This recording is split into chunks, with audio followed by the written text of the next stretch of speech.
I know some people don't want us to talk about what happened, Tyler, Devin Druid, says in voiceover at the start of the second season of 13 Reasons Why, but if we don't talk about it, it's never going to change.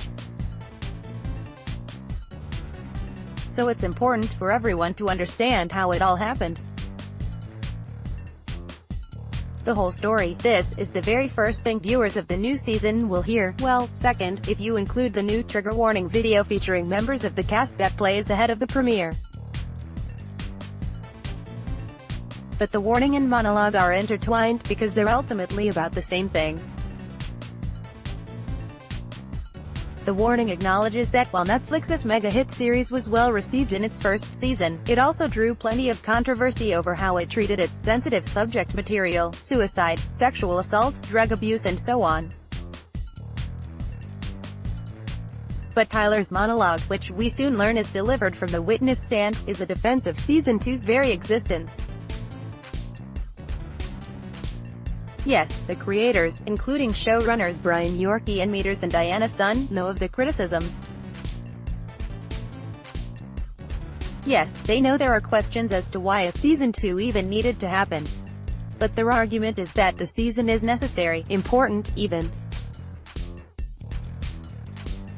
And considering how successful the show has been, the story we see in Season 2 may not even be the end.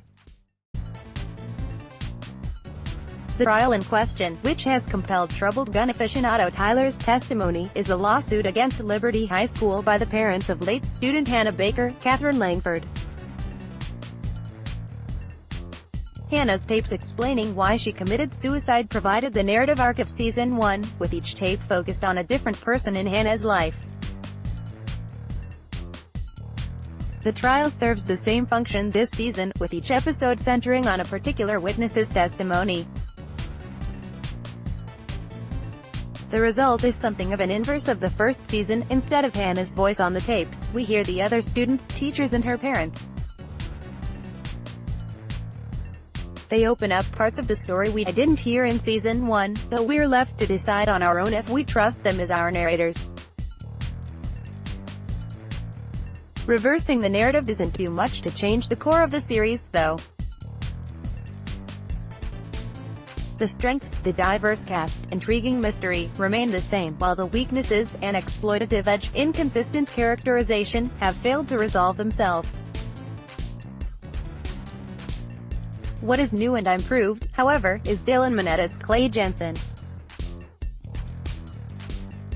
Clay is the rock of 13 Reasons Why, the anchor who keeps us chained to Hannah's story.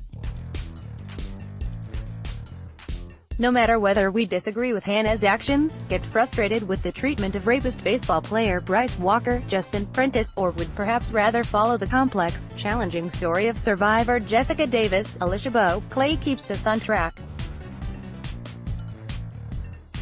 This is about Hannah, the girl he loved but never got up the guts to tell. This is about his journey to make sure her suicide is avenged, whatever that personally means to him. And this is about his relationship to her and her memory, no matter how many forces of doubt come to challenge that. Minette is a marvel, turning in one of the most committed, insular, intense performances you'll see anywhere on television. 21-year-old actor reads as a blank slate when he's still, maybe a hint of a perpetual grimace on his face, but ultimately inoffensive. As a result, Clay is often seen looking pensive, quiet and expressionless. When he breaks, however, Minette shines. Clay screams, cries and generally loses his cool this season, and Minette captures it all without missing a beat. Every bit of pain seems to leave an extra wrinkle or crag on Clay's face. Minette himself makes Clay feel heavier as the season goes on, like having to do any small thing would cause the young man to explode.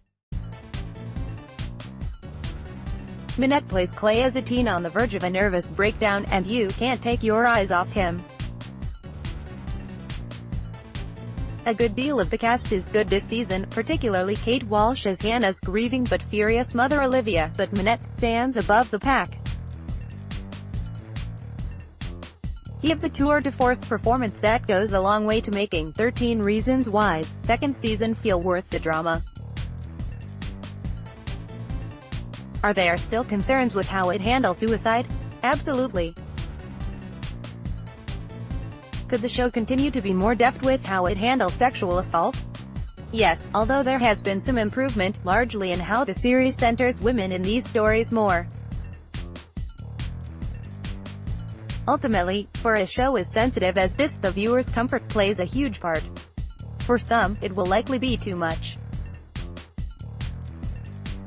For the teens who drove the show to massive popularity, Season 2 will likely be just as binge-worthy as the first. And for others, there will be questions and concerns, and appreciation for Manette's Clay, one of the best TV performances of the year. Related, 13 Reasons Why Season 2 trailer drops. Here's what we know about where this series goes. Commentary, 13 Reasons Why, addressing the controversy as a critic and a parent. Netflix's 13 Reasons Why adds new warning video. This series may not be right for you. Check out the latest movie reviews from Michael Phillips and the Chicago Tribune. Check out reviews for all new music releases from Tribune music critic Greg Kot.